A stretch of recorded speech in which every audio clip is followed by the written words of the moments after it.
Comrades, welcome to the Revolution Report. This is Donald Corder, your friendly neighborhood American Marxist-Leninist living in Russia. And thank goodness I'm still living in Russia, because if you've been following my Telegram channel, my Twitter, any social media connected to this channel, or my personal social media, then you know then that I was detained in Georgia and then deported.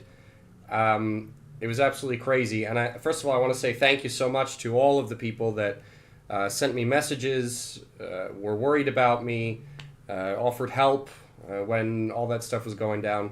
I had so many really great people in my life sending me support and trying to help and do whatever they could to make sure that I come back in one piece. And I really appreciate that. If you're watching right now, thank you very much. So yeah, this live stream is going to be to tell you guys what exactly happened. I mean, again, if you've been following my social media, you saw a video I posted that kind of explained it. On RT, I did some interviews, but I'm going to give you guys an in-depth explanation right now of what I saw. Some stuff that I'm going to explain here I didn't mention anywhere else, just for the sake of brevity. And I'm also going to talk about, I'm going to speculate a bit about why I think this happened. And if you notice, the title says Georgia is at a crossroads, and it most definitely is, politically. And I'm going to talk a bit about that as well, because that has a lot to do with the reason why I was detained. And it also has a lot to do with the journalistic work that I was doing in Georgia and that I planned to do, which was likely the reason why I was not let into the country. So essentially, this new wave of protests, this new wave of unrest in Georgia around this foreign agency legislation broke out. Obviously, we saw the same kind of protests that we saw just a year ago. A bit of violence on the same level that we saw last year, although last year was a bit crazier. For anyone who hasn't seen a lot of videos on the channel, or maybe is new to the channel or whatever, please check out our video, The American Color Revolution Doctrine. I'm going to show a little bit about from that video in this live stream because it's relevant to what I'm talking about. But I definitely suggest going to watch that whole thing. That involves the journalistic work that we did back in 2023, March of 2023, when the Georgian parliament essentially tried to pass this legislation that would basically just monitor foreign agencies in the country. It would just allow organizations that receive over 20% of their income from foreign sources to register in a government database so that the government can keep track of them, so they can keep track of foreign meddling in the country. Because for anyone who doesn't know, there are thousands of non-governmental organizations in Georgia. They sprung up under the administration of Shevardnadze, who was the immediate post-Soviet president of Georgia. He was criticized for being authoritarian or whatever, so he led a bunch of these Western-funded non-governmental organizations in the country, and they basically were the vehicle of Western influence into the country. And now we're looking at a situation where basically half the country is just rabidly anti-Russia. But I'm going to get to that later. Let's talk about why I was detained, okay? Or the lack of understanding as to why I was detained and the whole process and everything. I went there on an assignment from Russia Today. But when I have these assignments, right, it was the same thing last time. I have an opportunity also to do journalism for this channel, kind of my journalistic side hustle. And I was planning to do the same thing this time as well as I did last time. But the original impetus was, yes, an assignment from Russia Today. So I get to the airport, right? By the way, I have two passports, an American one and a Russian one. And I get to the border control and I give them the Russian passport, because I always use my Russian passport for work-related travel. And it was actually a good idea, because when I returned to Russia after all this happened, the border control there told me it's a good thing I tried to enter the country on my Russian passport, because if I tried on my American passport, they would have deported me back to America, and then I would have had to probably explain to the FBI why I was deported from Georgia, which would have been an explanation I would not have wanted to go through. So it's a good thing they sent me back to Russia and I went with the Russian passport. But anyway, I give the Russian passport to the lady who's sitting at passport control, and she does, the ordinary stuff. She looks at the passport, scans it, takes a picture of me, whatever. And then she's kind of just sitting there looking at the screen with a confused face. I'm like, is everything okay? She says that the system doesn't want to accept my passport information. So I think that's weird. I've been to many different countries all over the world. I've been to Africa. In Africa, I've been to Angola, Eswatini, Eritrea, South Africa. I've been to Asian countries, Myanmar, Indonesia, Thailand. I've been all over the world, of course, to Europe as well. And not once have I ever had a problem like this. So I thought that was really strange. But she was like, yeah, it happens sometimes. Just go wait in the corner over there and we'll figure it out and we'll get back to you, right? So I go and wait there. 1 hour passes by. 2 hours pass by. 3 hours pass by. I'm like, what in the world? What is going on? Why am I being... And nobody's giving me any information. Over those hours, several times I went up to some of these border guards. I was like, can you give me some indication of what's going on with the system? They're like, yeah, we have your passport, but we don't know. We're working on it. No information. So already after 3.5 hours, I'm like, this is really weird. Something's probably going on here. I contacted my producer at RT. I was like, let's get in touch with the Russian Foreign Ministry and the embassy, the Russian embassy in Georgia, so they know what's going on and they're prepared for action, because this is some stuff I've never been through. I don't know if they're, I don't know if it's really a glitch in the system, or they're like, messing with me for some reason, or they're going to detain me or whatever. And it's a good thing that I did that, because after 30 minutes after I had called my producer and informed her of the situation and everything, I told the border guards came up to me with this piece of paper. It was like half Georgian, half in English. And it said, they told me that this is a form that you get when you're refused entry from the country. And it had on the back of it like this long list of reasons why you'd be rejected from the country. There was like coming in on a fake passport, you've been deported from the country within the last 3 years, you're coming in with drugs, like all this crazy stuff. And then down in the corner it said other reason, and that was what had a check mark next to it. I was like, what other reason? Can't you explain why you're not letting me into the country? This is like completely absurd. And they refused to give me any more information just than other. And they tried to get me to sign this paper. I outright refused. By the way, if anyone, just so my audience has a good idea of what to do, if you are ever in this situation, never sign anything, no matter what it is, even if you think that you have a good understanding of what's on the paper. Never sign anything, and don't answer any questions. Any other action will just get you in trouble. So they tried to get me to sign this paper. I was like, no. They were like, okay. They left a stamp on the paper that I was going to be deported from the country. But later on, I saw that they did not leave a stamp in my passport, which leaves me to believe that this was done completely extrajudicially. That this, was not done by the books. That this was completely, done without adherence to the law. And it's interesting. They even let me know, like, I have a month to appeal this rejection from the border. And my idea is that they were probably some, liberals that were working at the time that, knew what they were doing was not allowed. And if I'd appealed it, probably it would work. But by that time, I would have no opportunity to cover these protests. But anyway, I'll get to the speculation a bit later.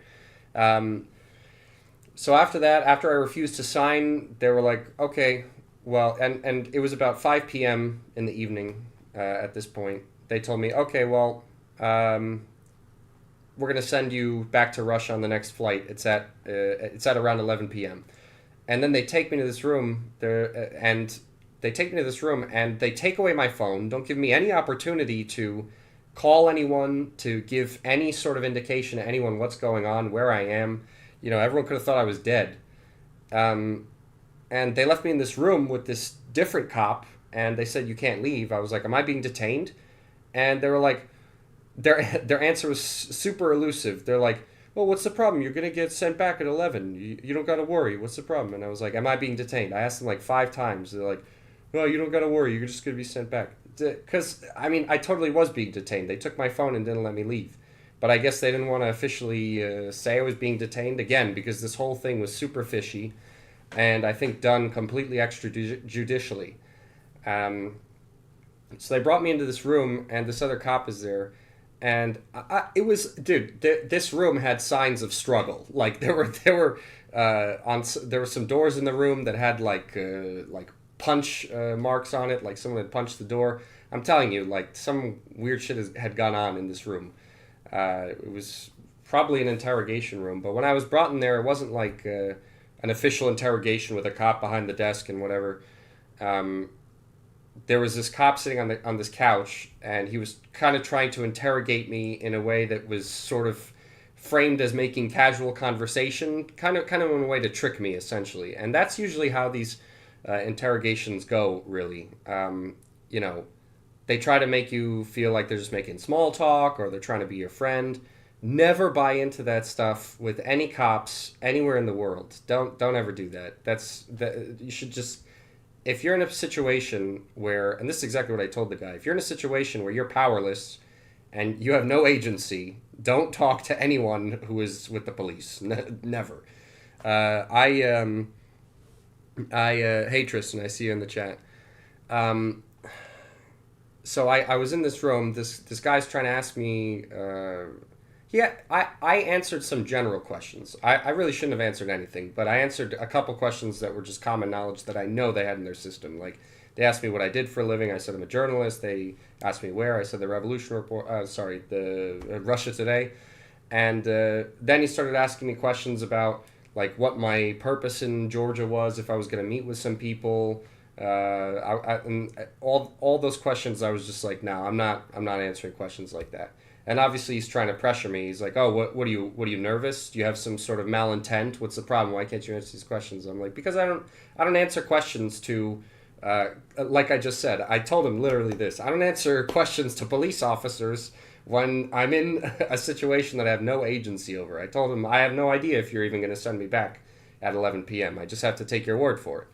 So I'm not going to answer any questions." And at some point, he kept trying a little bit more. At some point, he said, "All right, screw it. I'm not going to get any information out of this guy." And he brought me to another room that was adjacent to this interrogation room, and it was some like dirty room. It was like it was basically a prison cell, essentially. And it was a prison cell without bars, essentially. I mean, the door was just guarded by some cops, and they wouldn't let me out. It had these dirty beds, this dirty, destroyed toilet. It was messed up, dude. And I had to basically spend the next 6 hours in this room, right? Not knowing what was going to happen, not knowing if they were telling the truth, if they were going to let me go. I mean, to be honest, my biggest fear, because I'm on Mirotvorets, which is the Ukrainian kill list, the same one that Daria Dugina was on, the same one that Prilepin is on, the same one that Vladlen Tatarsky was on before he was killed, obviously. So this is like, and I'm in a room that's controlled by police that are obviously anti-Russian. My biggest fear was that at some point, some 4 or 5 huge Ukrainian guys were going to come in, take me out of there. I didn't know if the Georgian authorities were working with the Ukrainians on a level that was to the point where they would hand me off. Who knew? But I'm reading some stuff in the chat. Matt, your comment is pretty funny. I'm a professional revolutionary. I mean journalist. Pablo, I'm going to answer your question. Some of them did speak English, but some of them only spoke Russian. So I was between English and Russian with them, depending on which one they spoke. The older people in Georgia typically speak Russian. The younger people typically speak English. But so I'm waiting in this room, not knowing what the hell is going to happen. Luckily, I was able to get some sleep. I tried reading a book. but it was pretty mind-boggling what was going on. Luckily, these guys were, too stupid to check my bag that I had. I had a backpack with me, and I had a laptop in there. So luckily, I was able to open the laptop, connect to the Wi-Fi in the airport that for some reason also extended to that room. It was like super a huge oversight on their part. But I was able to open up my laptop, and I messaged my producer. I was like, don't respond because I have my phone. It'll show up on my phone, but this is what's going on. I've been detained. They took my phone. They told me they're going to release me at 11, but I'm not sure, blah, blah, blah. And my producer was able to pass that on to everyone in the newsroom, and they published all that information all over RT, which was great. Got a lot of attention. And I was able to, tell some people that I was, inform some people of the situation so that if they messaged me, like, they didn't know I was dead, some of my family members or whatever. But then I closed the laptop. I didn't use it anymore. I just wanted to, keep it just in case I needed it again in the future. And then, get this, okay? While I'm waiting in this room, I hear in the other room some other girl is detained, right? And she's just some Russian girl that had been to Abkhazia, right? So for anyone who doesn't know the situation there, Abkhazia used to be part of Georgia. They declared independence, and Russia recognizes it. They supported the people who declared independence from Georgia. It's a very similar situation to the Donetsk and Lugansk situation. And she had been there, right? Anyone who has been to Abkhazia should never go to Georgia because they will be detained and deported and harassed at the airport. These police officers were like harassing this girl to the point where she was crying, like accusing her of being a spy for Abkhazia, berating her, saying like Abkhazia is Georgian, like what's your problem? You should agree with us. Basically abusing her, dude. And she was she was crying. I wish I could have told her like just stop interacting with them and it won't be as bad. But obviously she was in the other room and had police officers abusing her there. They didn't give a crap about I guess being polite. I don't know if there's any at that point. Are there any rules that go into treatment of people? But anyway, they eventually deported her back somewhere as well. Before I was let out of this room. But they did actually let me out when they said they were. When they said they were going to, so that's pretty nice. Good thing I wasn't beaten or anything, although I was prepared for that. I would have much rather had been beaten a little bit than be handed off to the Ukrainians, to be honest. That was my biggest worry. But because, based on what I heard with this girl, based on the reaction of these police officers to my Russian passport and everything, I knew these people were very anti-Russian. But they let me go.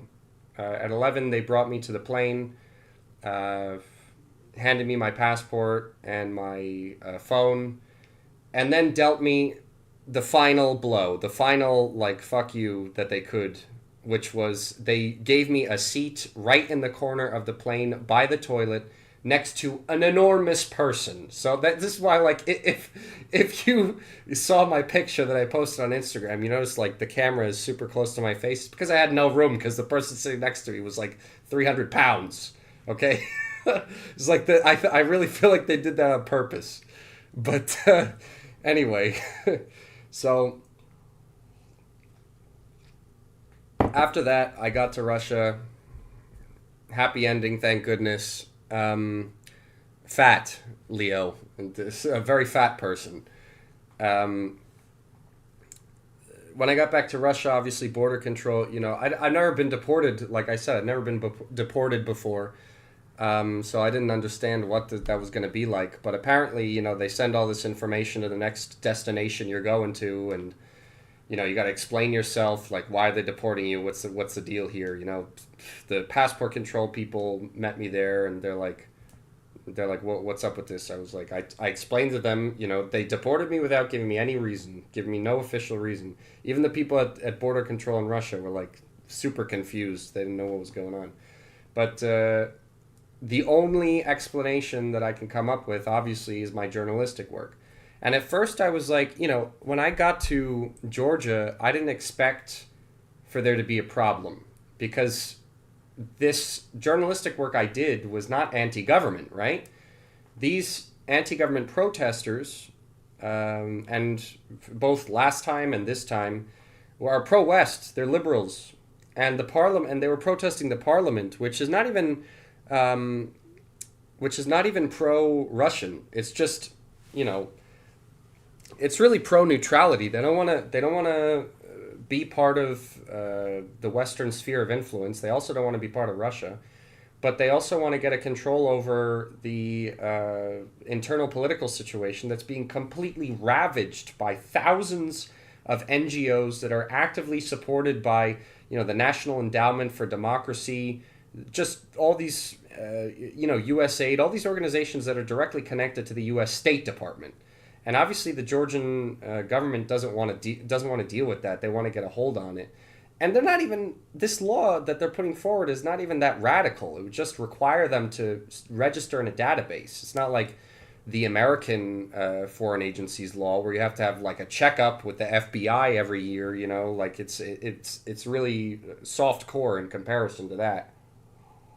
But anyway, so I thought that because my work was not against the government, apparently, that I wouldn't have a problem. But I now believe, and based on my experiences here, that there's a difference between the government bureaucracy in Georgia and the elected representatives. Right, the Georgian parliament is controlled by the Georgian Dream Party, which is a party that's, again, not pro-Russian, but they're like way less pro-Western than the rest of society. But these are the people that have been elected, right? So they have control of the parliament, essentially. They have so much power in the parliament that the president, who's Western-oriented, has vetoed this bill, and everyone knows that it's not going to matter. It's going to be able to be overridden by the parliament because they have such overwhelming support for this law.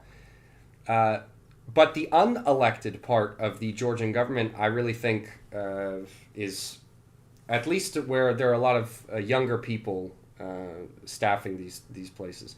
They're already completely brainwashed by these NGOs, by decades of Western interference in Georgian society, in every facet of Georgian society, really, that is taken place after the fall of the Soviet Union. That they're rabidly anti-Russian.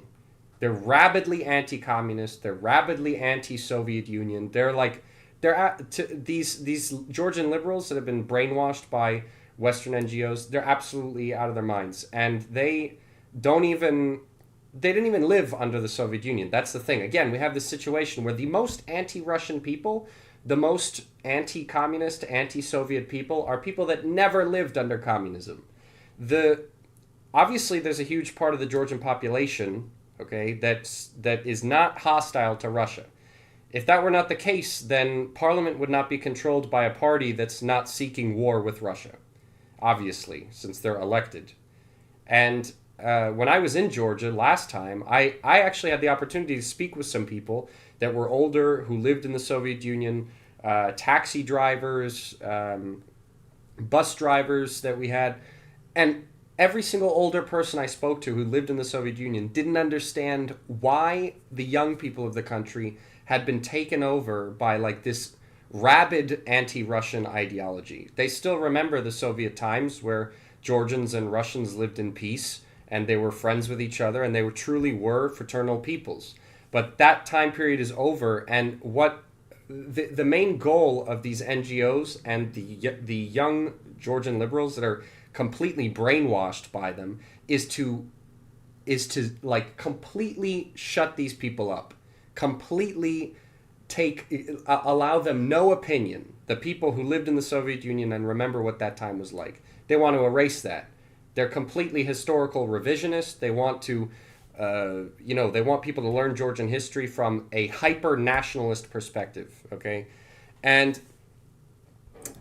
just to make my point, I'm going to show some videos, a couple interviews I did with some of these crazy Georgian liberals last year, and you can bet your bottom dollar that the people who are protesting right now, they're like literally the same, cut from the same cloth. Okay, this is an excerpt from the American Color Revolution doctrine, that the video that we made based around the journalism that I was able to do last time in Georgia. So these are interviews that I was able to collect because I represented myself as an American journalist, and they immediately trusted me, although they didn't ask where I worked. I was like, okay, whatever. But check this out. If you haven't seen this video already, you're going to be in shock, okay? The mongrel dogs of Russia should be driven out of this country. The Kremlin has not backed down. I know people who escaped bloodshed, who escaped war. Russia will not get away with this. We will not forget. We will not forgive. They are on the dark side. Their spirits are inflamed by the satanic forces. Their hearts are corrupted. Their inner selves are corrupted. And they're evil. There's so much loathing just like pouring out of their hearts right now. True Christians, true men of God would never do that. They're liars just like the enemy, just like Satan. So that's just a little taste, okay, of the absolute craziness that you can find among Georgian liberals right now. It's absolutely nuts. I mean, this is not people that are like, oh, I disagree with Russia, or I really don't like Russia. I don't like its influence. These are people who say that Russia is satanic. This is absolute lunacy, okay? On the same level that we saw in Ukraine and still see in Ukraine, this absolutely rabid nationalism and anti-Russian sentiment. Yeah, Satan. I know, it's like absolutely ridiculous. But this is the kind of nonsense that we're seeing in Georgia right now, and that the government is not even trying to repress actively. That the government is just trying to get, to make it transparent. These NGOs, they're just trying to have a bit of transparency so they can understand what the hell these organizations are doing in this country, right? And that's enough for these people to be mobilized out onto the street, to throw Molotov cocktails, to throw rocks. And they're obviously egged on by all these Western politicians and NATO officials, European Union officials, that are saying that this law is somehow pro-Russian or like Russian style. It's the same leaders of the same countries that are supporting these NGOs in the country, right? It's the same people who are leaders of countries funding these NGOs that are literally orchestrated, and they admit to being orchestrated for the aim of turning the country against Russia and China. They openly say that. The organizations that are funded by USAID, National Endowment for Democracy, they openly say that. So organizations that are openly propaganda machines for Western liberalism, right?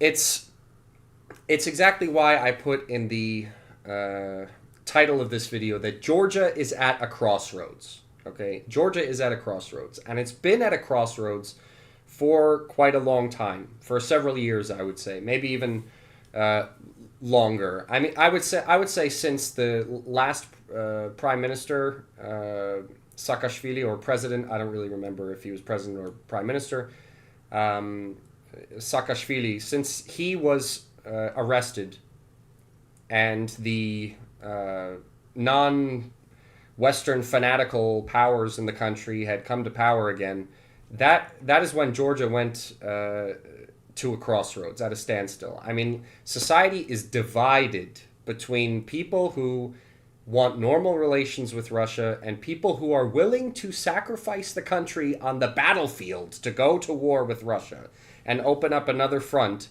of war in support of Ukraine. There are many people in Georgia that actually are ready to do that, are ready to, sacrifice the lives of their people for nothing, just like Ukraine is doing right now, for some ultra-nationalist forces backed by the West. It's like a copycat color revolution scenario from that that took place in Ukraine. And we're seeing the consequences of that right now, right, in Ukraine. Tens of thousands of people are dying. I mean, hundreds of thousands of people, according to most estimates, have already died total in that conflict. And for what? I mean, Ukraine is obviously losing, and they just signed Vladimir Zelensky just signed a new, completely draconian conscription law that lowers the conscription age to 25 years of age. And anyone who is even under 25, over the age of 18, who hasn't registered at the conscription office, can be taken and sent to the front anyway. These laws, the Ukrainian government is willing to continue to throw more and more of its people into the meat grinder for what? Like, Russia had offered peace and negotiations from the absolute beginning, even before the military operation was launched, with the Minsk protocols. But Ukraine already admitted they didn't want to follow it. The West admitted that this was just an attempt to buy time for an open conflict with Russia. Is this really what these Georgian liberals want? They are so brainwashed that they're ready to go through that. I mean, even especially when they even have like the future consequences of that possibility right out in the open for them, that they can see right now going on in Ukraine. I mean, if they think that they can challenge Russia and the multipolar world, I mean, Russia that has, according to CNN, produces more artillery shells than all of the combined production that's going to Ukraine from the West. Russia produces 3 times more artillery shells than all of that combined. There's no chance that Georgia can make some sort of difference, and it's just about the fact that there's no reason to do that either. I mean, Georgia has had long-term connections to Russia. They were friendly peoples, but before the West got involved, before the West started funding thousands of non-governmental organizations, and completely over the span of a generation changed the narrative and brainwashed an entire generation of people to think that Russia is literally a satanic country. It's absolutely unbelievable. And if these people come to power, these crazy liberals, through another color revolution, because that's the only way they're going to be able to. I mean, the people voting obviously don't support that if the parliament is overwhelmingly represented by the Georgian Dream Party, which is a pretty anti-comprador party in Georgia. Again, they're not pro-Russian. I'm not even advocating for a pro-Russian stance in Georgia. These people are pro-neutrality. They just want to they just want to mind their own business. But these Western liberals want Georgia to join NATO, join the EU. Again, we have another situation where Georgia, located in the Caucasus, it has the potential of being absorbed into the European Union. Again, Georgia's not in Europe, or NATO, the North Atlantic Treaty Organization. Georgia's nowhere near the North Atlantic, right? This defensive military alliance, I'm sure, if they had their opportunity, because that's why they're obviously supporting these color revolution elements in Georgian society, they would soak up that opportunity to bring Georgia into NATO, no problem. So that's why Georgia right now is at a crossroads. It's at a crossroads between the people in Georgia who remember the time of the Soviet Union and when Russians and Georgians lived in peace together, and they haven't bought into the brainwash, or these Georgian liberals that are ready to risk the whole country, risk tearing families apart, bringing war to the entirety of their country for some sham idea of democracy that doesn't even have any sort of relation to reality, as anyone who's watching this channel probably understands. All this stuff about democracy is just nonsense. It's only democracy when it fits the foreign policy agenda of the West. when a country's democratic and it doesn't fit the foreign policy agenda of the West, like Cuba, for example, like Russia has a parliamentary democratic system.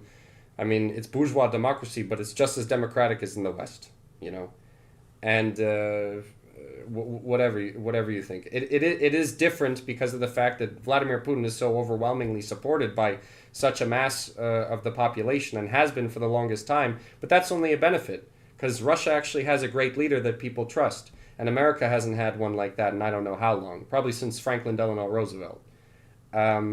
So that's the situation. And, I can only hope that things won't go the way of color revolution in Georgia. I can only hope that the situation in Abkhazia can be resolved in a way that ends up peaceful and not in another escalation of war, as has been the case many times. I can only hope that these liberals do not come to power. Something is done about this Western influence in the country that's getting absolutely out of control. And that the Georgian and the Russian people can be, friends again. Most definitely. But for that, of course, I think we would have to restore the Soviet Union. And I'm in complete support of that as well. So, comrades, basically that's everything that happened to me, and the reasoning that I think there was behind why I was deported from the country, why I was detained. But again, like I said, I was given no official reason. My assumption is that this was done completely illegally, and I can only speculate on the real reason. Maybe I should appeal the decision just to see if it would work, because if it does work, then it would have been clear that I was just met by a bunch of liberal border guards that wanted to obstruct my work. I don't know. But anyway, comrades, I hope you like the live stream. We do these every week, so definitely if you're not a regular viewer of these live streams, definitely stick around and keep an eye out for another live stream that will almost definitely be Thursday of next week as well. We usually have them Thursday nights. If you haven't become a patron on our Patreon, please consider supporting the channel with monetary donations, becoming a subscriber. We have 3 tiers right now. We're going to add some more. But right now we have 3 tiers, rank and file revolutionaries, commissars, and general secretaries. If you become a general secretary, I will send you a bust of Lenin from Russia. And if you really want, I can send you one that was actually made in the Soviet Union. But all tiers of our Patreon gives you access to one-on-one discussions with me, with other members of the steering committee of the Revolution Report, on Zoom once a month. We just get on a Zoom call, chat, talk about politics, a little bit about some plans that the channel has and everything. And you'll get access to behind-the-scenes content on Patreon as well. You can also, if you want to give us a one-time donation, that's also appreciated as well. You can give us super thanks in the chat, or we're going to soon have some options on our channel, or on our website, TheRevolutionReport.org, for giving us donations, like through Buy Me a Coffee and all that stuff like that. So, comrades, once again, I want to thank you all for your support. Good thing I'm back in Russia. You guys have no idea how many times I've returned to this country and just felt freedom in the air. It sounds really funny, I'm sure, but Russia is a super free country. But it probably sounds very funny to many people in the West. But their loss, it's like hidden gem. It's like the oasis that very few people know about. But yeah, thank you again for the support. I'm going to continue doing what I'm doing despite attempts to detain me, despite attempts to threaten me and whatnot. None of that stuff bothers me. I'm going to keep doing what I'm doing, and we're going to try and continue to bring you guys the best Marxist-Leninist journalism that we can. And on that note, once again, thank you for joining us on the live stream. We'll see you next week, and workers of the world, unite.